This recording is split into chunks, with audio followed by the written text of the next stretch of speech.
Good morning, Anna.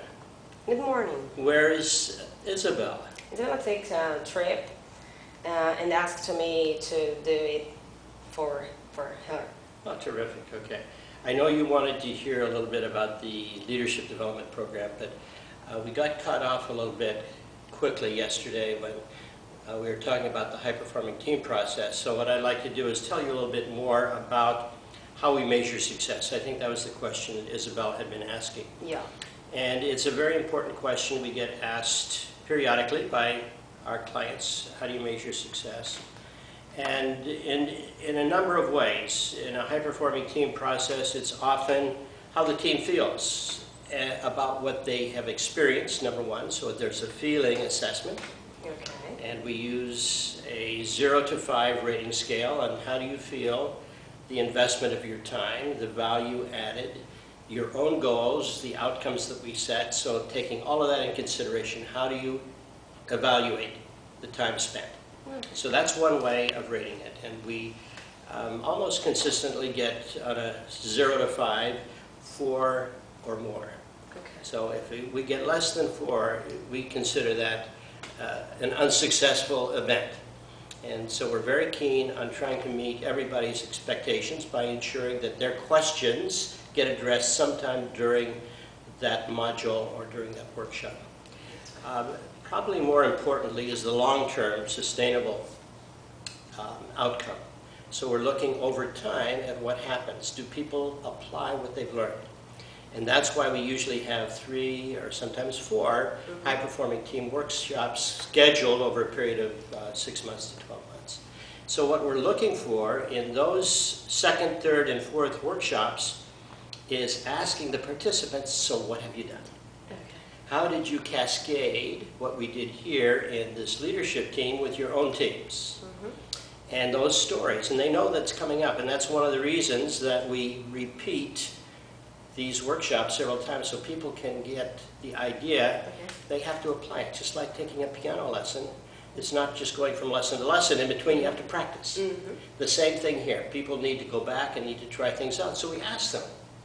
It's going to be on the agenda. They know it's coming, so then they get a little bit motivated to say, what am I going to do with my team, and how can I apply some of these tools and practices? That's the second way. Third way is really looking at the ROI, the return on investment, in terms of actual savings or earnings. To what degree can what the teams do have an impact on either saving time or saving money, or earning time or earning money, or retention. So there's a lot of different ways to measure other impact. Just one quick example. I've been working with the team in Hong Kong. And first with the team leader through the executive development or executive coaching process, and then with a high-performing team.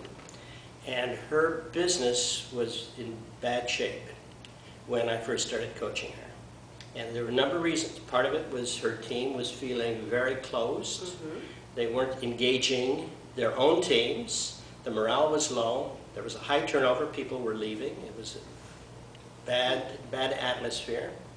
After she started getting some coaching and started going from a command and control kind of leadership to a real shared leadership where it was difficult to tell who was the team leader if you were walking into a team meeting. So that her team then started to do the same thing with their teams. And before long, the whole organization got much more engaged, performance improved, and profitability improved. It became one of the highest performing financial organizations within the Asia-Pacific region. So there are a lot of different ways of measuring performance. I just got an email yesterday from one of our coaches in the Philippines who heard after a high-performing team workshop that one of the members of the team said we were able to save 5 days in terms of the process we were working on, which has never happened before. We've always been behind schedule. But ever since our high-performing team workshop, we were able to get our act together. The norms, the behaviors, the processes, were able to allow them to work much more effectively. And what's the leadership development program, and how does it work? The Leadership Development Program is in many ways like a series of high-performing team workshops. The difference is when we're working on a high-performing team workshop, we're working with an intact or established team. In a leadership development program, we're working with individuals usually across the entire organization or across a region or across a country, depending on the size of the company. Can you give me an example? Sure. Volvo Truck has been one of the companies that we've worked with a lot. We've probably run over the last 27 years, maybe 30 different leadership development programs intensively with companies. And for a number of years, we were running a series of leadership development programs for Volvo Truck. They wanted to develop their global leaders. And so we were working with very high-level talent across the organization from all over the world.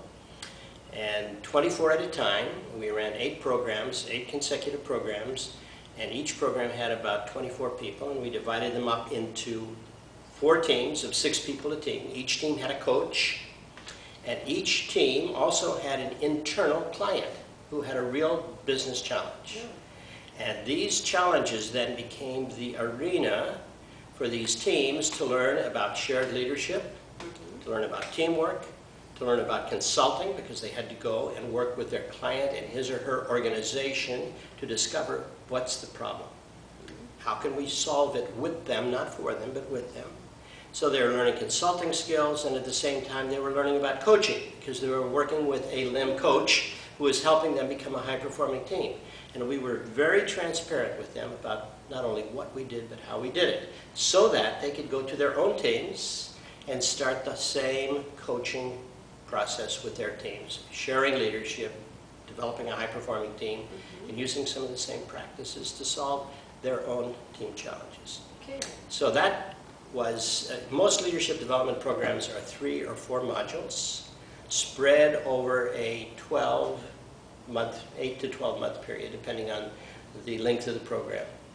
And the modules vary from 3 days a module to sometimes 4 days a module. And they're usually face-to-face. In a couple instances, we've tried virtual modules.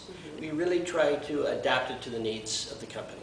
But what we're always looking at, and what differentiates, I think, our approach to leadership development from a business school, is we're using real business challenges, not case studies. So that at the end of the program, there's a return on investment that can be measured in terms of dollars and cents or kroner or whatever the currency is, as well as transformative change. We're really looking at how can individuals be different, work differently with their secretaries, with their teams, with their bosses. No, what do you make sure that it's successful?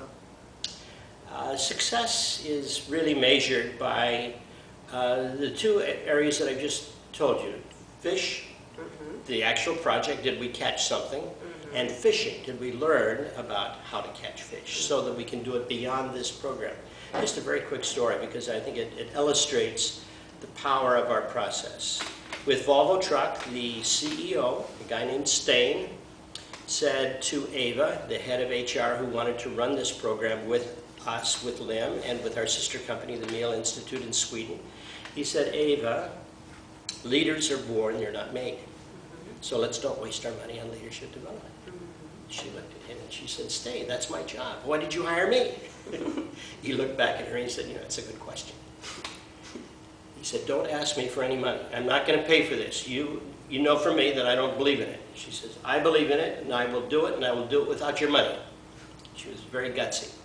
She came back a few months later, and she said, I found out how to do it. We're going to do it. Don't ask me where I got the money, but you have to show up on the first module and pretend that you believe that leaders can be developed. He showed up, and he did a good job. He fooled almost everybody. The final presentation, the final module, there's 4 modules, was in Gothenburg. And I was sitting next to him as the teams, one after the other, the 4 teams in this particular program, were presenting the results of what they had been working on. And it was very, very impressive what they had been able to save in terms of savings and earnings. And during one of the breaks, one between the presentations, he turned to me and he said, Ernie, I don't know if you know, but I was not in favor of this program. I said, I know. He said, I've changed my mind. And he said, it's not because of the millions of dollars that we've saved.